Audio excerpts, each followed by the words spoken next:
qu'on donne nos vies, parce que Dieu il est le Dieu de l'or et de l'argent. Et ces choses, si on lui donne quelque chose, ce n'est pas parce qu'il en a besoin. Dieu veut montrer un principe dans le fait qu'on donne. Amen. Et c'est vraiment ce principe que nous voulons vraiment mettre au clair. Vous savez, nous sommes à la fin des temps et plus que le Seigneur arrive, c'est très important d'avoir des bonnes bases sur des choses simples. Mais pour Dieu, ce n'est pas sans signification. Ça a une valeur importante pour Dieu. Rappelez-vous, quand Dieu avait demandé à Abel et Caïn de lui offrir un sacrifice. Pour nous, si on te disait juste que Caïn avait offert les meilleurs fruits du jardin et que Abel avait offert la meilleure brebis de son troupeau, toi tu vas regarder que c'est le meilleur aux yeux des hommes, n'est-ce pas? Mais aux yeux de Dieu, c'était encore plus profond que ça. Pour lui, c'était un symbole très important de cette relation qu'il voulait avoir avec lui. Et pourquoi Dieu n'avait-il pas accepté les fruits? Et pourquoi avait-il accepté l'offrande d'Abel qui était une offrande de troupeau et de brebis? Parce que l'offrande d'Abel, dans la parole de Dieu, c'est une offrande plus excellente que toutes les autres offrandes. En quoi était-elle excellente? Est-ce qu'elle était meilleure, n'est-ce pas? Pour l'autre aussi, c'était meilleur. Mais c'est parce que Abel avait offert à Dieu ce que Dieu avait demandé. Amen. Quand tu donnes à Dieu, tu lui donnes ce qu'il te demande. Et tu ne donnes pas ce que toi, tu veux. Ce qu'on donne à Dieu, c'est ce que lui, il nous demande en priorité. Donc c'est très important, quand on donne, de lui donner ce qui lui plaît à lui. Il y a certaines personnes qui disent, ouais, on va donner tel, mais si tu ne donnes pas ce que Dieu attend, tu vas te retrouver à un endroit où il ne va pas prendre plaisir à ton offrande. Une autre histoire qui est similaire. Le Seigneur dit, beaucoup m'appellent Seigneur, Seigneur, mais en ce jour-là, je leur dirai, je ne vous ai point connu. Et pourtant, ce sont des personnes qui se sont données à l'œuvre de Dieu. Ils ont chassé les démons à son nom. Ils ont fait des miracles et des prodiges en son nom. Mais le résultat final de leur vie, le Seigneur a dit, éloignez-vous de moi, je ne vous ai point connu. Ça veut dire qu'ils n'ont pas eu de relation avec Dieu et ils n'ont pas demandé à Dieu ce qu'il voulait qu'il fasse. Amen. Ce qu'ils ont fait, c'était bien, c'était louable. Mais ce n'était pas ce que Dieu attendait d'eux. Donc leur travail était un travail vain. Et ce n'était pas selon la volonté de Dieu. Donc, on est en train de regarder l'alliance. Nous avons vu dernièrement dans quelle alliance nous faisons partie. Est-ce que quelqu'un se rappelle de quelle alliance? Mais, oui, dis-le plus fort encore. Métouchéla. Melchisédek. Melchisédek. On va le relire parce qu'il y a Obi qui est là, peut-être qu'il a raté une phase, oui. Ah non, je suis en train de penser, parce que ça m'intéresse ce que tu disais, frère, au passage de Caïn et Abel. Tu disais en fait, Abel fit une offrande qui plaisait à l'Éternel, en fait, c'est ce que l'Éternel avait demandé. Là, je me dis, comment on peut savoir en fait, c'est ce que l'Éternel attendait d'Abel? Parce que les deux donnent dans ce qui est le meilleur de ce qu'ils font. Et je sais voir le passage que l'Éternel, c'est par la suite parce que... C'est par la suite, on va le lire. On va le lire. Il y a un passage, il y a un verset clé qui nous dit exactement que c'est ce que l'Éternel attendait.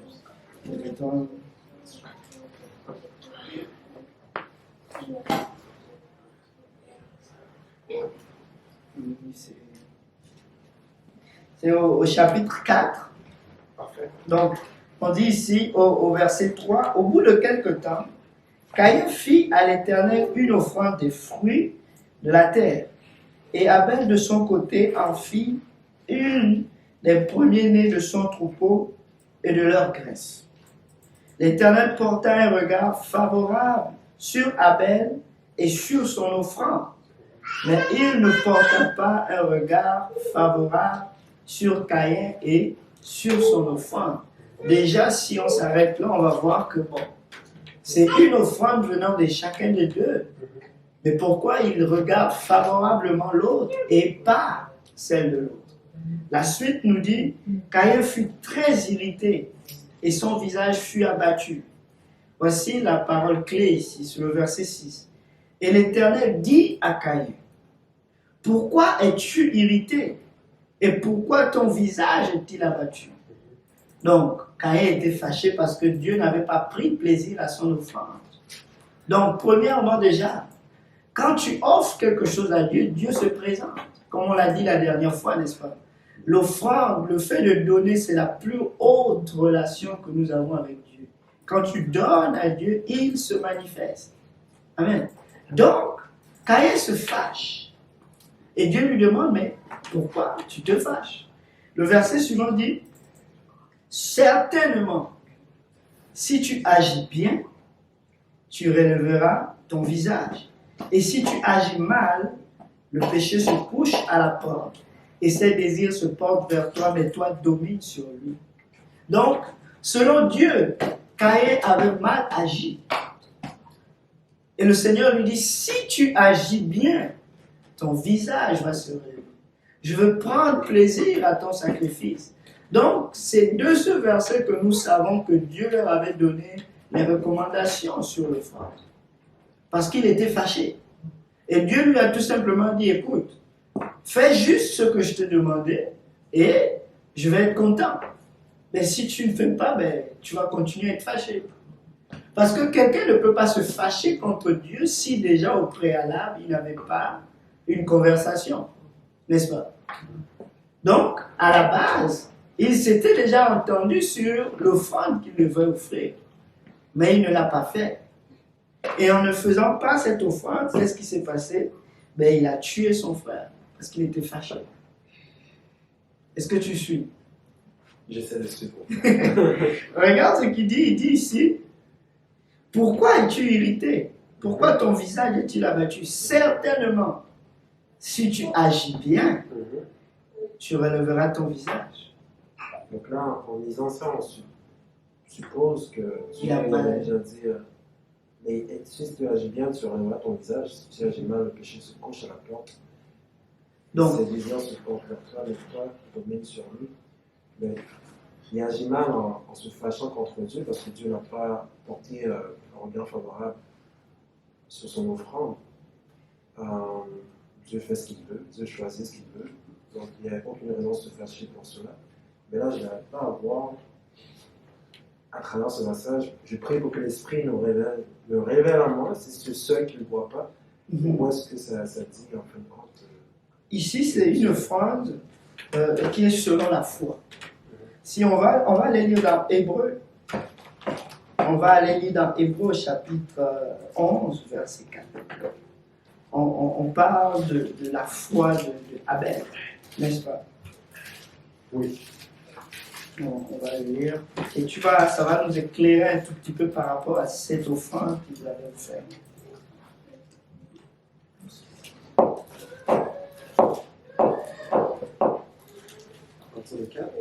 Hébreu 11:4. Ouais. Hébreu 11:4, tu l'as? Oui. Vas-y. Ça nous dit, frère et sœurs, c'est par la foi qu'Abel offrit à Dieu un sacrifice plus excellent que celui de Caïn. C'est par elle qu'il fut déclaré juste. Dieu approuvant ses offrandes, et c'est par elle qu'il parle encore, quoique mort. Relis-le encore. C'est par la foi qu'Abel offrit à Dieu un sacrifice plus excellent que celui de Caïn. C'est par elle qu'il fut déclaré juste. Dieu approuvant ses offrandes. Et c'est par elle qu'il parle encore. Ok. Donc si je me trompe pas et je regarde à Dieu si c'est vraiment ce que je vois,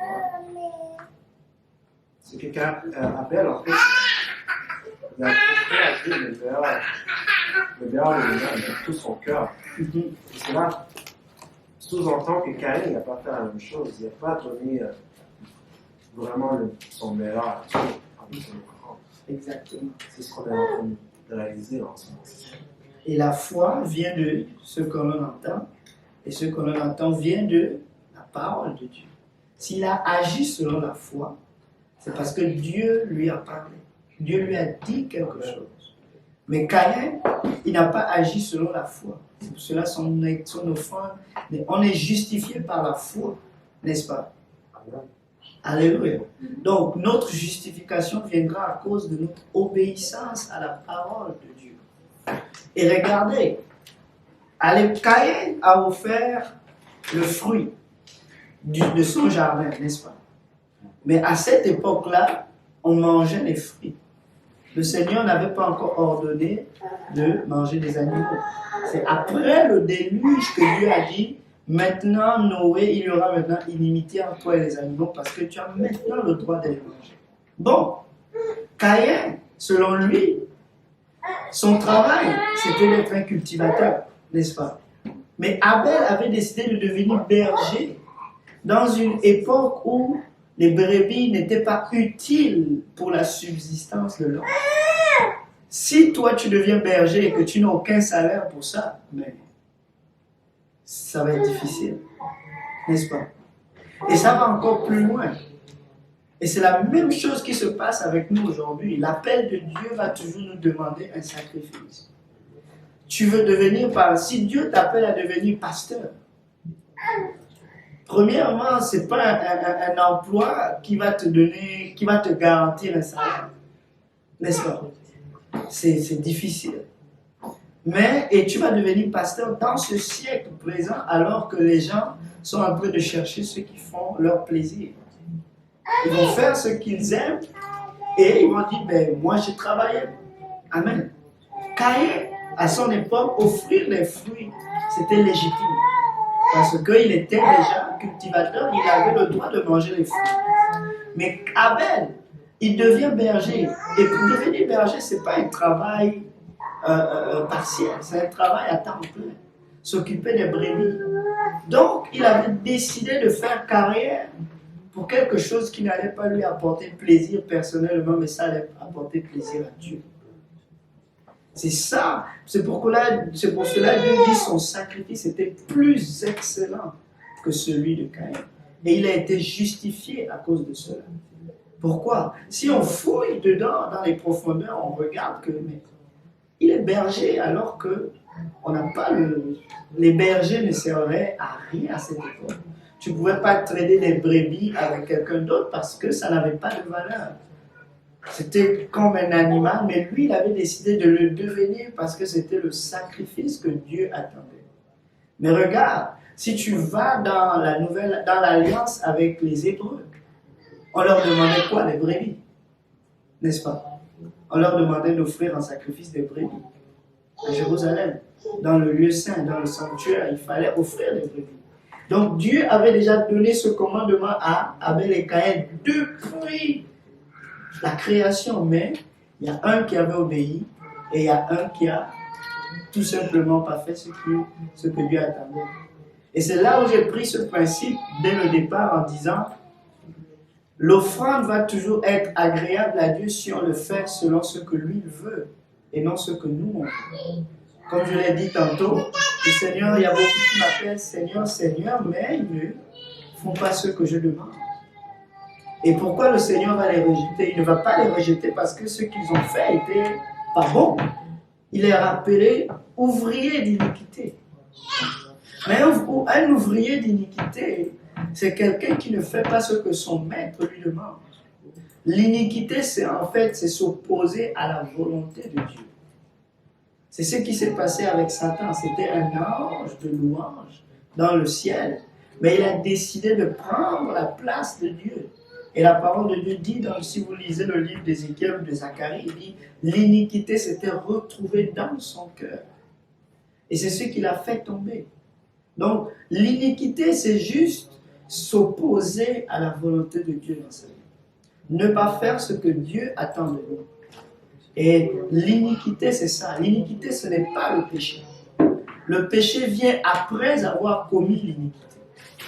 C'est pour cela que le Seigneur dit, je pardonnerai vos péchés, mais je veux vous purifier de toute iniquité. L'iniquité, ce n'est pas le péché. Le péché, c'est la manifestation de l'iniquité. En fait, quand tu es inique, ça veut dire que tu rejettes les voies de Dieu. Comme Caïn a rejeté la voie de Dieu, regarde ce que la parole de Dieu dit. Il dit, si tu agis bien, ton visage va se relever, mais si tu agis mal, le péché. Parce que si tu obéis à ma voix, qu'est-ce qui va se passer? Je vais te bénir, je vais te protéger. Mais si tu agis mal, le péché se couche à la porte de ton cœur et ses désirs se portent vers toi. Pourquoi? Le péché nous atteint lorsque on n'est plus dans la couverture de Dieu. Amen. Regardez les disciples, les 12. Il y avait un, Judas, qui faisait toujours sa volonté. Il était toujours après le gain. Et il a vendu le Seigneur. Ce n'est pas parce que Dieu n'était pas puissant pour les garder tous les 12, non. C'est parce que ses voies à lui étaient contraires à celles de Dieu. Malgré tous les avertissements qu'on lui disait, il n'a pas changé de voie. Il a continué. Et la parole de Dieu dit, quand le Seigneur l'a relâché, la parole de Dieu dit, Satan entra en lui. Pourquoi? Parce qu'il y avait déjà la source de l'iniquité dans son cœur. Et les désirs du diable se sont tournés vers lui. Il allait vendre le Seigneur. Et quand il est revenu, devine quoi? Il n'y avait plus de retour. Est-ce que ça t'aide un peu? Amen. Donc, c'est vraiment cette histoire. Est-ce que quelqu'un a une question par rapport à ça? Oui, non? Non. Alléluia, gloire à Dieu. Donc, on comprend mieux qu'une offrande ou un don qu'on fait à Dieu va toujours être en accord avec ce que lui, il nous demande. Amen. Ce que lui, il nous demande. Maintenant, qu'est-ce que Dieu nous demande dans la nouvelle alliance? Alléluia. Donc, on a vu que nous sommes sous l'alliance de Melchisédek. Melchisédek, c'est cette alliance que Abraham a eue avec Melchisédek, qu'on appelle le roi de Salem, qui est venu rendre visite à Abraham lorsque Abraham était allé en guerre. Il est revenu de la guerre et là, le Seigneur, Melchisédek, cette théophanie, c'est-à-dire une manifestation de Dieu, s'est présenté. Il est venu avec du vin et du pain. Et là, ils ont prié et ils ont mangé ensemble. Et après avoir mangé ensemble, il a béni Abraham. Et Abraham lui a donné la dîme de tout ce qu'il avait. Ça, c'est dans Hébreux au chapitre 7. Donc, et le Seigneur, maintenant, dans le livre de Hébreux au chapitre 7, il dit, nous sommes sous cette alliance-là. Alliance avec Melchisédek, et nous ne sommes pas sur l'alliance avec Lévi. Parce que l'alliance avec Lévi, c'était une alliance où il y avait des lois et des règlements qui étaient obligatoires. Et tu pouvais vivre seulement en mettant en pratique cette loi. Et eux, ils offraient les dîmes et les offrandes pour l'intendance du royaume de Dieu. Parce que les Lévites qui servaient à leur temps, ils n'avaient pas le droit d'avoir des maisons, ils n'avaient pas le droit, ils devaient seulement se consacrer chaque jour au temple. Ils apportaient les brebis, ils tuaient les brebis, ils nettoyaient le sang, ils priaient pour les gens. C'était ça leur travail, des Lévites. L'alliance avec Aaron. Et c'est de cette alliance qu'est venue où le peuple devait donner des dîmes et des offrandes pour que le temple continue de fonctionner, n'est-ce pas? Et le Seigneur, dans cette alliance-là, il dit, vous êtes en train de me tromper parce que vous n'apportez plus les dîmes et les offrandes dans ma maison. Ramenez ces dîmes et ces offrandes et vous voyez, la bénédiction va revenir sur vous. N'est-ce pas? Donc, c'était une alliance où tu donnes et Dieu te donne en retour. Parce que tu vas vivre à cause de cette loi. Mais moindrement que tu ne vis pas à cause de cette loi, tu n'obéis pas à la loi, mais tu meurs. Tu étais en désobéissance et tu étais en désaccord avec Dieu. Donc, dans la nouvelle alliance, le Seigneur nous demande plus que des dîmes et des offrandes. Il nous demande vraiment, vraiment plus que ça. Et nous l'avons vu la dernière fois dans le livre de Marc, au chapitre 10. On va le relire. Marc, chapitre 10, et verset 17. Est-ce que quelqu'un peut le lire? On va lire jusqu'au verset 22.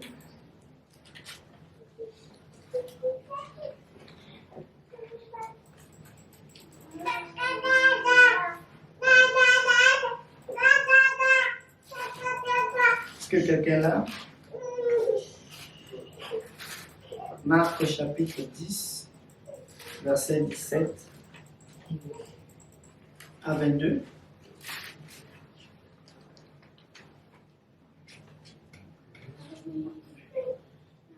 Jeune homme riche. Oui.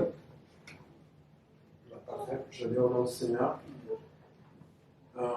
Marc, le chapitre 10, verset 17 à 22, nous dit: Comme Jésus se mettait en chemin, un homme accourut.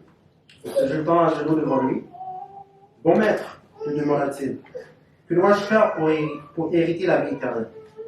Jésus lui dit: Pourquoi m'appelles-tu bon? Il n'y a de bon que Dieu seul. Tu connais les commandements. Tu ne commettras point d'adultère, tu ne tueras point, tu ne déroberas point, tu ne diras point de faux témoignages, et tu ne feras tort à personne. Honore ton père et ta mère.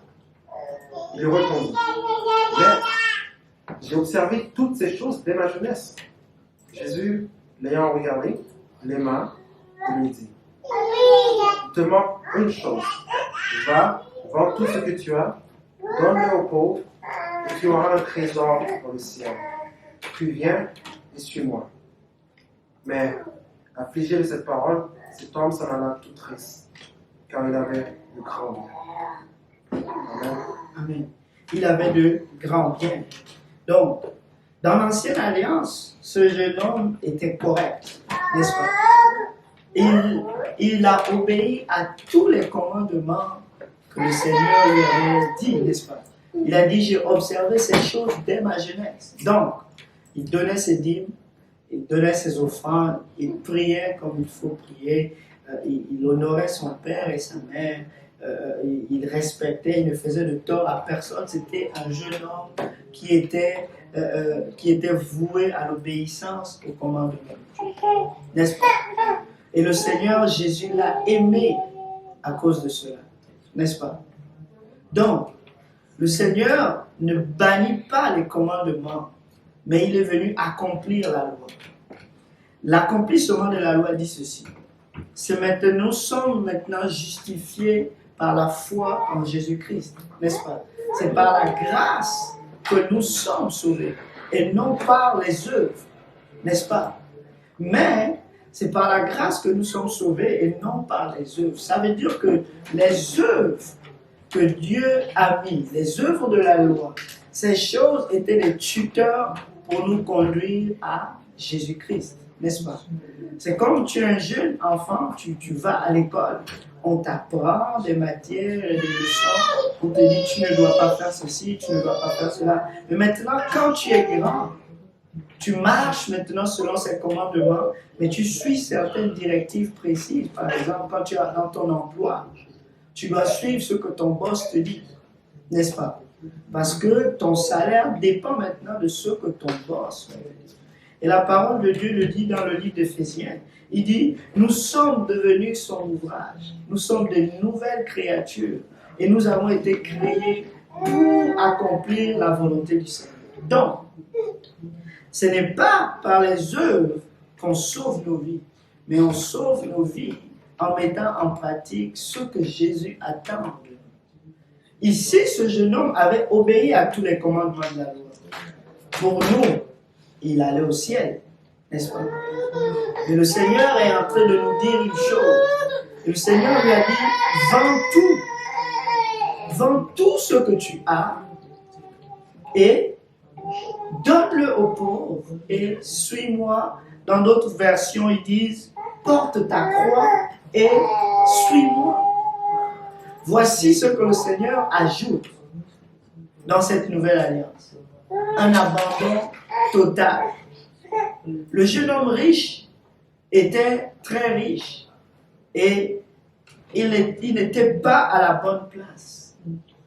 Parce que malgré le fait qu'il donnait selon la loi, il n'était pas encore rendu à cet endroit où il était capable de tout donner pour le Seigneur Jésus. Il était encore à cet endroit où ses richesses étaient plus importantes que son amour pour le Seigneur. Il était triste parce qu'il avait de grands biens. Devinez où se trouvait son cœur. Son cœur se trouvait dans ses richesses. Et le Seigneur dit, celui qui ne se régnera pas lui-même, il n'est pas digne. Dieu parle ici de dignité, parce que lui-même, il s'est donné complètement pour nous.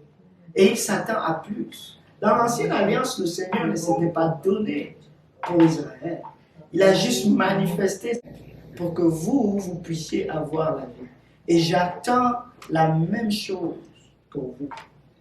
C'est pour cela, quand on rentre dans la Nouvelle Alliance, lorsque l'Église est née dans le livre des Actes, le jour de la Pentecôte, quand ils ont reçu le don du Saint-Esprit avec l'évidence du parler en d'autres langues, la parole de Dieu dit, tous ceux qui avaient cru étaient réunis en un seul lieu et ils avaient tout en commun, ils vendaient tout.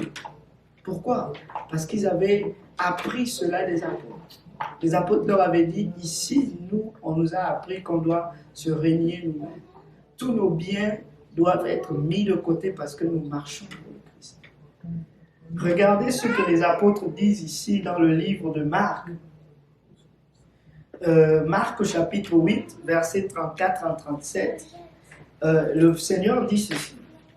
Et appelant le peuple avec ses disciples, il leur dit, quiconque veut venir après moi, qu'il renonce à soi-même, qu'il se charge de sa croix et qu'il me suive.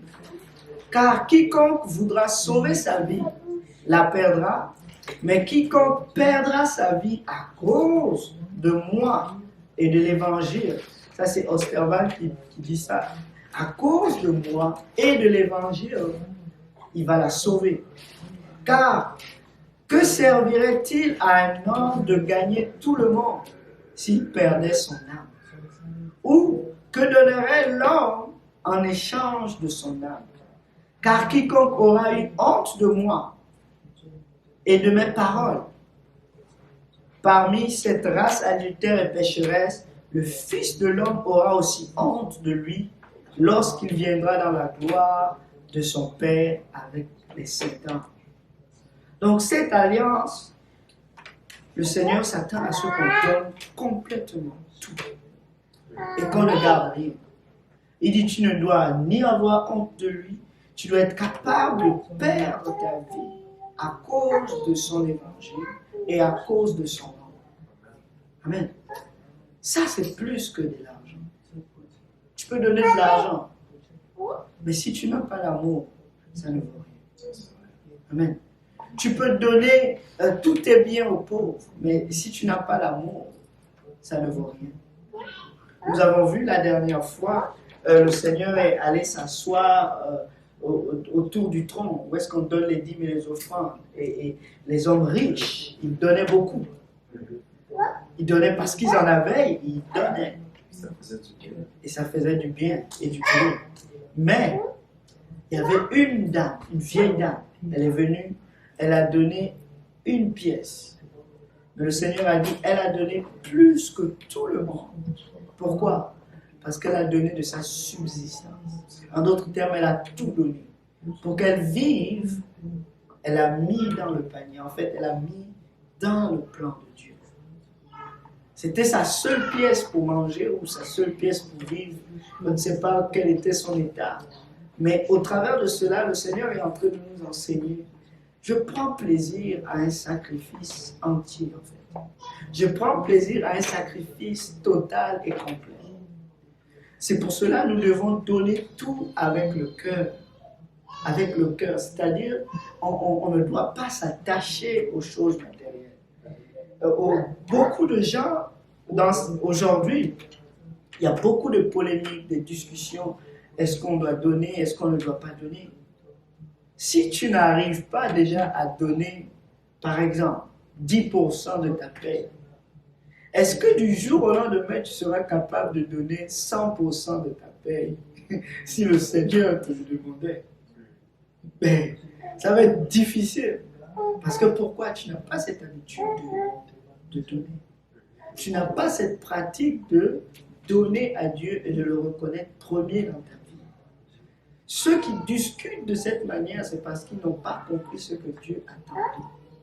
Il attend plus que ce 10%. Dieu s'attend à ce que ta vie entière soit à son service dans la nouvelle alliance. Amen.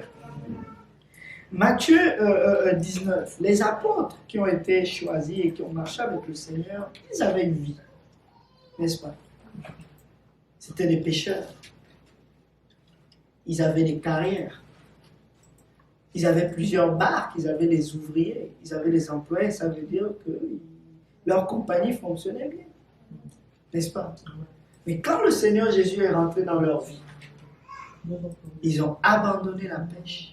Et ils ont tout abandonné pour le Seigneur. On va le lire dans le livre de Matthieu, Matthieu 19, versets 16 à 30. Est-ce que quelqu'un peut le lire?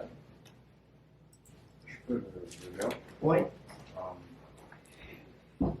Ça dit ici, et voici un homme s'approcha et dit à Jésus, Maître, que dois-je... c'est le jeune homme riche, c'est ça? Ouais, encore, mais il y a un plus qu'on va avoir. Ok, bon. Il dit, Maître, que dois-je faire de bon pour avoir la vie éternelle? Il lui répondit, pourquoi m'interroges-tu sur ce qui est bon? Un seul est bon. Si tu veux entrer dans la vie, observe les commandements. Lesquels, lui dit-il? Et Jésus répondit, tu ne tueras point, tu ne commettras point d'adultère, tu ne déroberas point, tu ne diras point de faux témoignages, honore ton père et ta mère, et tu aimeras ton prochain comme toi-même. Le jeune homme lui dit, j'ai observé toutes ces choses, que me manque-t-il encore? Jésus lui dit, si tu veux être parfait, va, vends ce que tu possèdes, donne-le aux pauvres, et tu auras un trésor dans le ciel. Puis viens et suis-moi. Après avoir entendu ces paroles, le jeune homme s'en alla tout triste, car il avait de grands biens. Jésus dit à ses disciples, je vous le dis en vérité, un riche entrera difficilement dans le royaume des cieux. Je vous le dis encore, il est plus facile à un chameau de passer par le trou d'une aiguille qu'un riche d'entrer dans le royaume de Dieu. Les disciples ayant entendu cela furent très étonnés et dirent, qui peut donc être sauvé? Jésus les regarda et leur dit, aux hommes cela est impossible, mais à Dieu tout est possible. Pierre, prenant alors la parole, dit, voici, nous avons tout quitté et nous t'avons suivi. Qu'en sera-t-il pour nous? Jésus leur répondit, je vous le dis en vérité, quand le Fils de l'homme, au renouvellement de toutes choses, sera assis sur le trône de sa gloire, vous qui m'avez suivi, vous serez de même assis sur 12 trônes et vous jugerez les 12 tribus d'Israël. Et quiconque aura quitté à cause de mon nom ses frères ou ses sœurs, ou son père ou sa mère, ou sa femme ou ses enfants, ou ses terres ou ses maisons, recevra le centuple et héritera de la vie éternelle. Plusieurs des premiers seront les derniers, et plusieurs des derniers seront les premiers. Amen. Donc ici, le Seigneur nous dit à ce jeune homme ici encore, il dit au jeune homme, si tu veux avoir la vie, obéis au commandement. Donc le Seigneur nous dit dans la nouvelle alliance que si tu veux avoir la vie, obéis d'abord au commandement. Mais au-delà des commandements, voici ce que je te demande en plus. Ta vie. Parce que dans l'ancienne alliance, tu pouvais faire ce que tu veux, n'est-ce pas? Tu n'étais pas attaché au Christ à ce point. Tu pouvais donner tes dîmes, tes offrandes, ben, tu continues tes affaires. À côté, tu donnes comme ces hommes riches qui donnaient dans l'offrande. Ils donnaient parce qu'ils étaient bénis, ils en avaient assez. Ils mettaient dans le panier. Mais leur cœur n'était pas là. Leur cœur n'était pas à Dieu. Et ce que Dieu attend de nous, c'est le premier des commandements. Est-ce que vous vous rappelez que le Seigneur n'a pas donné le premier commandement aux au jeune homme riche. Il ne lui a pas dit, le premier de tous les commandements qu'on doit citer en premier, il ne lui a pas mentionné. Tu aimeras l'Éternel, ton Dieu, de tout ton cœur, de toute ton âme, de toute ta force. Ça, c'est le premier des commandements. Et l'abandon total, c'est l'obéissance au premier des commandements. C'est ton amour pour Dieu qui te pousse à tout abandonner pour lui. Et le jeune homme riche était très riche. C'est là qui était son cœur était dans ses richesses. Il donnait selon la loi, selon les commandements. Il les mettait en pratique. Mais le cœur n'y était pas. Et ce qu'on veut apprendre de cette leçon, c'est que nous devons donner selon les commandements. Mais au-delà du commandement, donnons avec tout notre cœur. Donnons tout et donnons-nous entièrement. Parce que si nous nous limitons au commandement que Dieu n'a pas dit de ne pas faire, parce qu'aujourd'hui, on ne doit pas mentir pareil. Aujourd'hui, on ne doit pas tuer pareil. Aujourd'hui, on ne doit pas voler, on doit toujours honorer nos parents, n'est-ce pas? Le Seigneur n'a pas aboli cette loi dans nos vies. C'est comme je dis, c'est notre tuteur dans notre vie. Quand tu étais avec tes parents, on t'a appris à être poli. Maintenant, quand tu vas au travail, le monde dit ceci. On embauche les hommes à cause de quoi?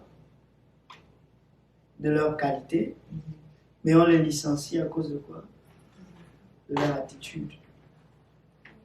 Tu as embauché, on regarde ton CV, on voit ton background, tu as coché tous les commandements, tous les prérequis nécessaires. Maintenant, on ne te licencie pas de ta job parce que tu as arrêté de bien faire ta job. C'est parce que tu as eu une mauvaise attitude et un mauvais comportement. C'est toujours affaire de comportement. On va toujours te mettre dehors, peut-être parce que tu n'as pas respecté tout ce qu'on t'a demandé de faire, ben, tu as désobéi en fait. On t'a mis dehors. Mais jamais, au grand jamais, tu es obéissant au commandement que ton patron te donne et il te met dehors. Non, je n'ai pas encore vu ça. C'est toujours à cause de l'attitude. On t'embauche pour tes qualifications, mais on te licencie à cause de ton attitude. Amen. Et l'attitude, c'est le cœur, n'est-ce pas? Un cœur reconnaissant, un cœur obéissant, mais tu ne pourras pas être licencié. Et c'est la même chose avec le Seigneur. Certes, tu obéis au commandement, mais ton cœur doit être complètement dévoué au Seigneur. Les disciples ont dit, c'est difficile pour un homme alors d'être sauvé.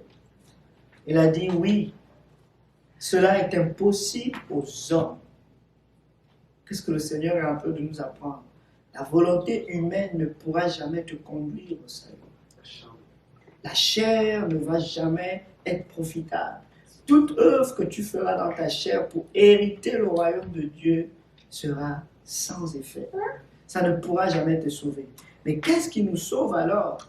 C'est si tu prends ta volonté, tu la mets entre le Seigneur et que ta volonté devienne nulle. J'avais partagé ici, le Seigneur me l'avait montré comme ceci. Quelle est la différence entre un chameau et un homme? Hein? Tu dis? Je parle ma langue au sage, je sais pas c'est quoi. C'est quoi la différence entre un chameau et un homme? On avait dit dimanche. C'est quoi? Un chameau, il a un maître et il doit obéir à ce que son maître demande. Un homme, il est libre de faire ce qu'il veut. Il est libre de faire ce qu'il veut. Amen. Dieu, il a compris. Le chameau est dirigé.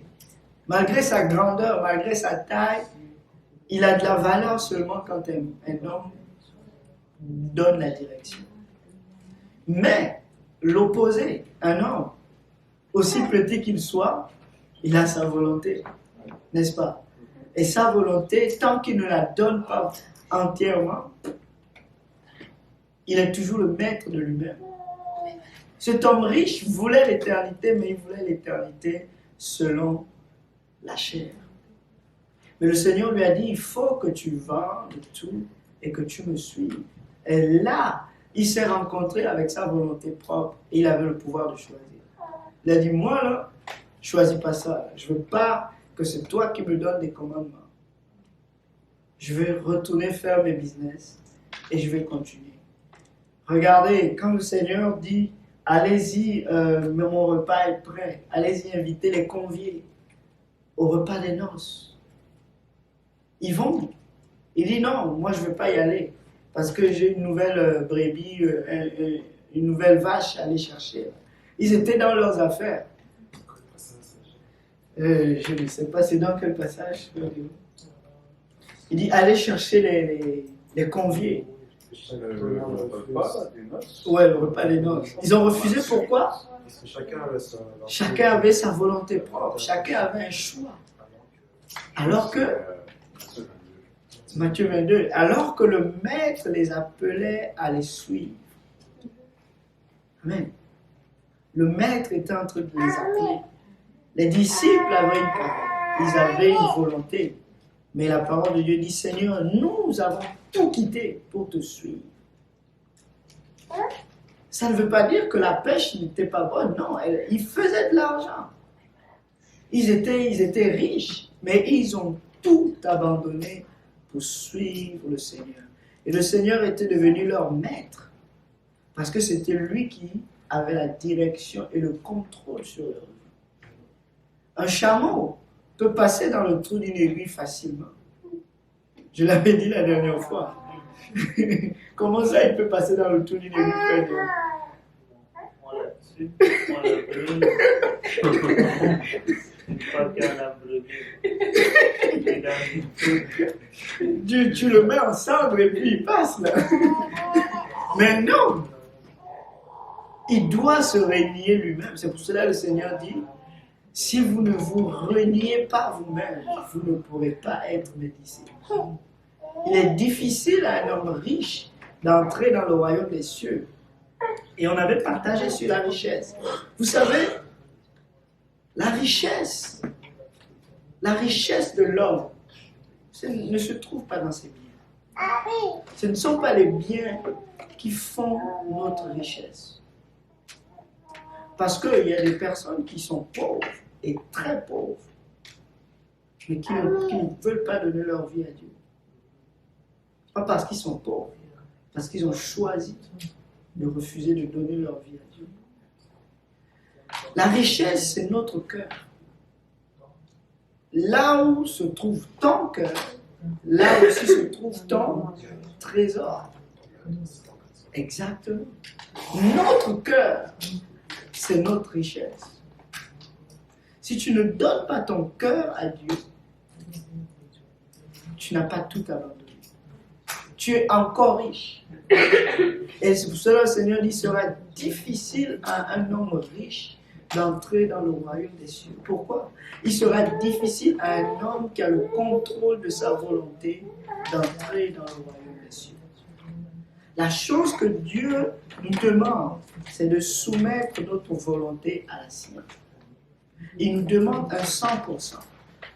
Il nous demande la totalité. Et comme je l'ai dit, Dieu s'attend à ce converti. Si nous lisons Acte 2 au verset 44 à 47, on va le lire rapidement. Acte au chapitre 2, verset 44 à 47.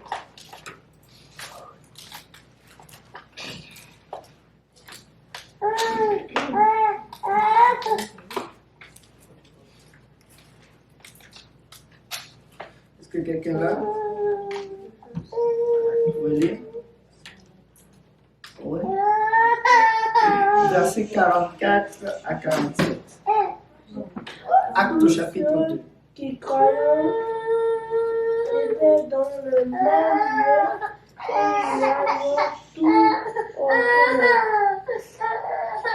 Ils vendaient leurs propriétés et leurs biens, et ils en partageaient le produit entre tous selon le besoin de chacun. Ils étaient chaque jour tout ensemble, assis au temple. Ils rompaient le pain dans les maisons et prenaient leur nourriture avec joie et simplicité de cœur, louant Dieu et trouvant grâce auprès de tout le peuple. Et le Seigneur ajoutait chaque jour à l'Église ceux qui étaient sauvés. Amen. Ceux qui étaient sauvés, le Seigneur ajoutait chaque jour à l'Église. Donc, nous avons vu les commandements du Seigneur par rapport à ceux qu'il attend de nous. Maintenant, dans la Nouvelle Alliance, nous voyons la manifestation maintenant. Qu'est-ce que les apôtres ont appris du Seigneur? Quand les 3000 âmes sont venues, ils leur ont dit, vous savez, si vraiment le Seigneur est celui que vous désirez et que vous avez trouvé, c'est le moment de tout abandonner. Comme nous avons tout abandonné. Nous l'avons lu, ils ont dit, nous on a tout abandonné. Et ils leur ont sûrement dit la même chose. Vous savez quoi? Il faut arriver à un endroit où tu abandonnes tout. Moi, je veux être un disciple du Seigneur. Et je me rappelle toujours, moi, la chose que Dieu attendait de moi, c'est par rapport à mes études. Je voulais devenir médecin et je suis arrivé aux États-Unis, j'ai commencé à faire mes études de médecine. Déjà, j'ai commencé à faire mes études de médecine au pays, après mon bac. Et là, je suis arrivé, on m'a envoyé aux États-Unis. Mes parents m'ont dit, va aux États-Unis, c'est mieux. Je suis allé, j'ai commencé mes études. Et ils m'ont dit, bon, maintenant, tu vas au Canada. J'étais comme là, je n'ai même pas fini mon semestre. Comment il faut que j'aille au Canada? J'arrive au Canada. En venant au Canada, je vais à l'Université de Montréal. On me dit la médecine est contingentée. Tu ne peux pas faire la médecine, tu dois tout recommencer et tu n'es même pas résident. J'étais encore un étudiant étranger, donc j'étais fini là. Je ne pouvais pas faire la médecine alors que j'avais déjà fait au moins 1 an ou 2 ans de médecine. Et là, je suis arrivé, j'ai commencé à faire quelques petites affaires. J'ai dit, bon, je vais aller faire la cuisine. Après avoir fait la cuisine, je me suis retrouvé à un endroit, j'ai connu le Seigneur en 2014. Et là, ma vie a changé. Maintenant, j'entends de la part de Dieu. Et à une période donnée, le Seigneur me dit, si jamais tu vas à l'école, je vais tout détruire et tu vas échouer lamentablement. J'étais comme, what? C'est quoi cette volonté? Mais je me suis inscrit chaque année. Je dépensais ce $90 comme je m'inscrivais. J'avais toujours les acceptations des universités, mais jusqu'aujourd'hui, je ne suis jamais reparti à l'université. Le Seigneur m'a toujours dit, je t'ai appelé pour me servir. Je ne t'ai pas appelé pour être riche. S'il fallait que tu sois riche, je pouvais te rendre riche depuis chez toi. Tu allais rester, tu allais finir ta médecine et tu allais prospérer. Et j'ai commencé à prier par rapport à cela. Seigneur, je veux retenir aux études, je veux retenir aux études. Et en 2016, j'ai perdu mon emploi. Le Seigneur m'avait déjà averti que j'allais perdre cet emploi. Et en perdant mon emploi, j'étais comme ouf, je suis libre. Là, je peux repartir aux études. Finalement, je ne travaille pas. Je suis rémunéré, donc je vais retourner aux études. Et là, je déposais mes dossiers. Un jour, le Seigneur me dit, tu n'as pas encore fini. Je te dis que je vais te faire échouer, mais lamentablement, si tu essayes. C'est pour cela que vous me voyez aujourd'hui, je ne suis jamais reparti à l'école. Pourquoi? Parce que le Seigneur me l'a toujours dit. Il a dit, je vais te bénir d'une bénédiction que seule ma main sera capable de donner et pas la main d'un homme. Ne cherche pas ce qu'un homme peut te donner, mais cherche ma volonté. Mes parents trouvaient ça fou. Ils me disaient, mais tu es fou. Tu es dans un pays étranger et tu fais quoi de ta vie? J'ai dit, ben je sers le Seigneur. Et tu servir le Seigneur, c'est quoi? Ben je fais ce qu'il me demande de faire. Il dirige mes pas. Si je suis là aujourd'hui, devant vous, c'est parce que c'est le Seigneur qui a dirigé mes pas. Il a un plan pour moi. Et mon désir, c'est de lui donner 100% de ma vie pour son plan à lui. Mais laissez-moi vous poser cette question. Est-ce que vous êtes capable de tout abandonner pour le Seigneur Jésus-Christ? S'il vous le demandait, comme les apôtres, comme cette église primitive, ils ont tout abandonné. Ils ont tout vendu. Ils ont vendu des champs, ils ont vendu des propriétés. Et tout ce qui était leur richesse et leur fierté, ils l'ont vendu. Est-ce que tu serais capable de vendre ta vie aujourd'hui si le Seigneur t'appelait à aller quelque part, peut-être en Afrique, ou bien peu importe le pays, en Inde, en Asie?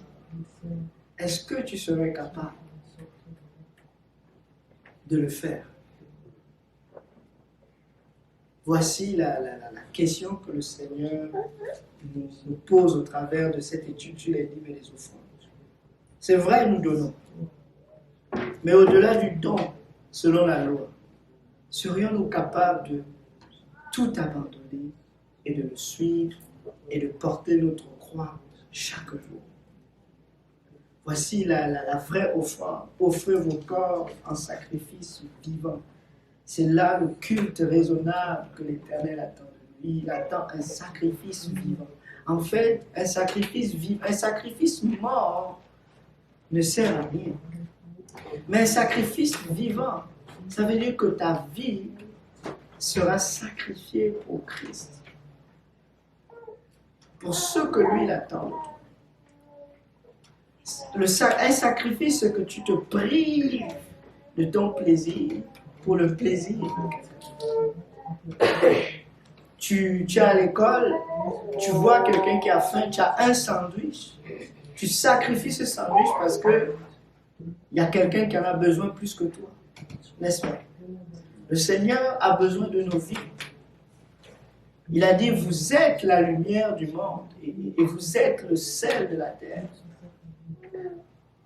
Mais comment être cette lumière? C'est lui qui va nous diriger, n'est-ce pas? C'est lui qui va diriger nos pas. C'est lui qui doit diriger nos pas. Et le Seigneur le dit dans ce passage que nous avons dit, si quelqu'un abandonne pour mon évangile ou pour moi sa vie, sa maison, il a parlé, sa maison, son champ, son frère et sa sœur, il en recevra au centuple lorsque je reviendrai. Amen. Tu ne donnes jamais à Dieu sans recevoir plus. Quand tu donnes à Dieu, tu reçois toujours plus. Caïn a offert ce qu'il avait de meilleur, mais il a offert selon son plaisir à lui. Mais Abel a offert ce que Dieu attendait de lui. Et le Seigneur a dit, et il a été justifié par cela. Qu'est-ce qui va te justifier lorsque le Seigneur reviendra? Est-ce qu'il va te dire, bon et fidèle serviteur, rentre dans la joie de ton maître. Rentre dans la joie de ton maître. À l'intérieur de chacun d'entre nous, Dieu a mis une semence incorruptible, une source de multiplication dans la vie de chacun d'entre nous. Et c'est pour manifester le premier de tous les commandements que Dieu nous a appelés.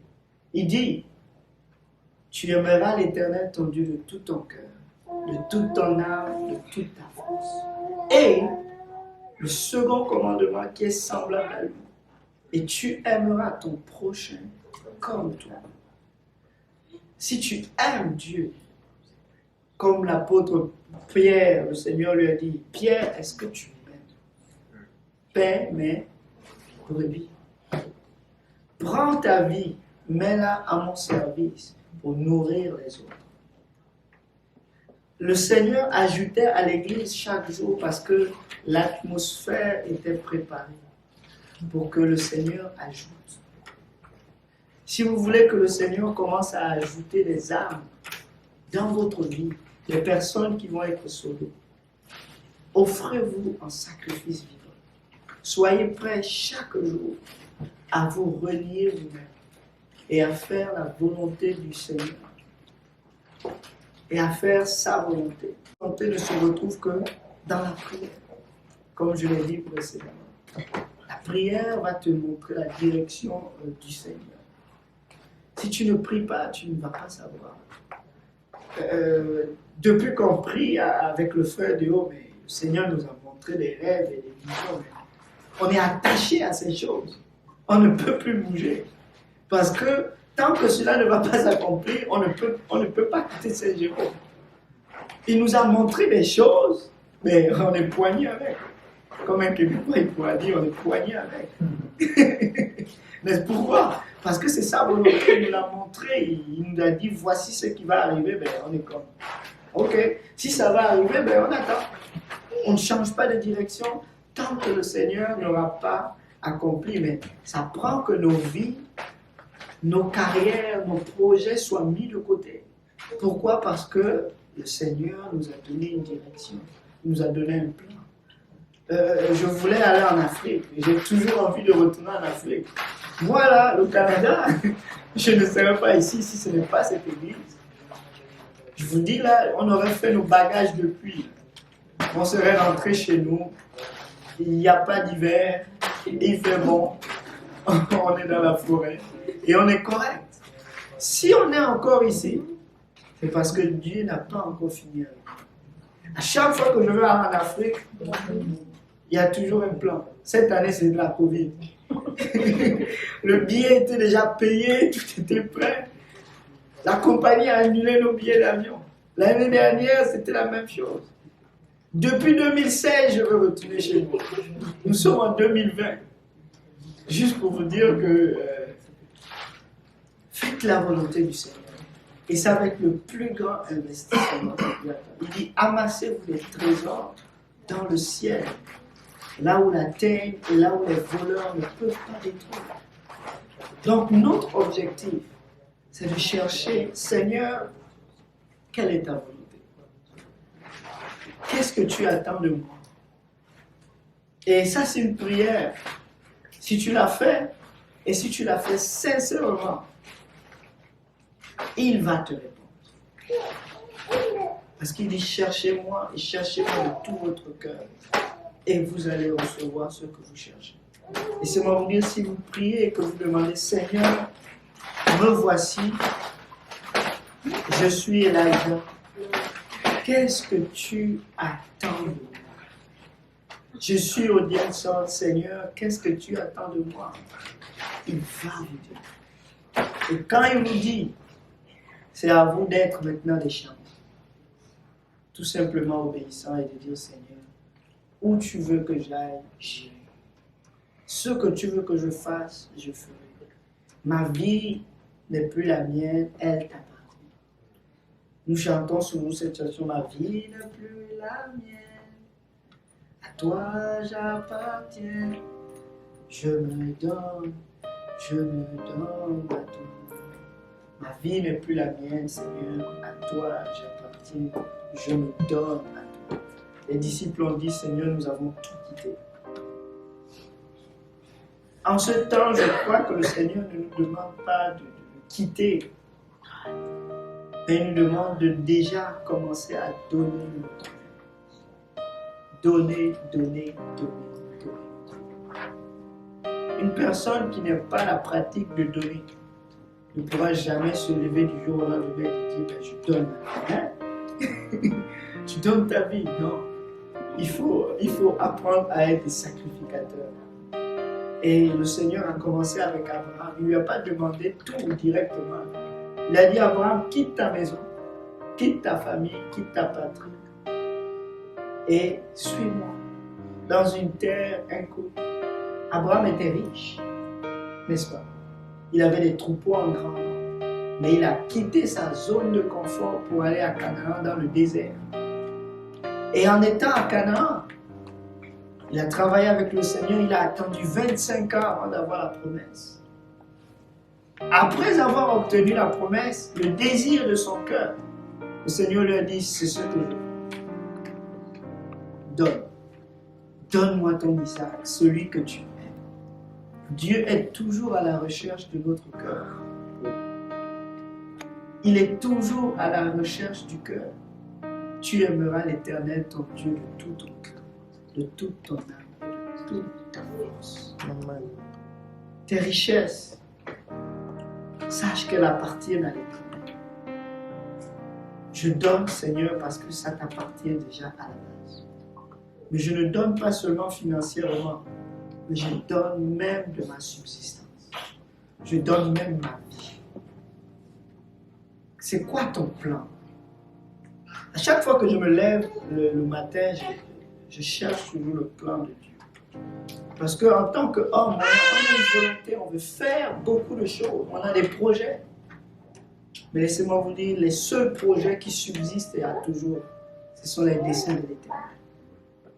Sois sûr que tu es dans les desseins de l'Éternel. Sois sûr que tes pas sont dirigés par l'Éternel. Parce que ces desseins vont subsister à toujours. Ma prière est toujours, Seigneur, que ta volonté devienne mienne. Que tes pensées deviennent mes pensées. Pas mes pensées deviennent tiennes, mais que les tiennes deviennent miennes. Alléluia. Gloire au nom du Seigneur. Est-ce qu'il y a des questions par rapport à la manière dont il faut donner?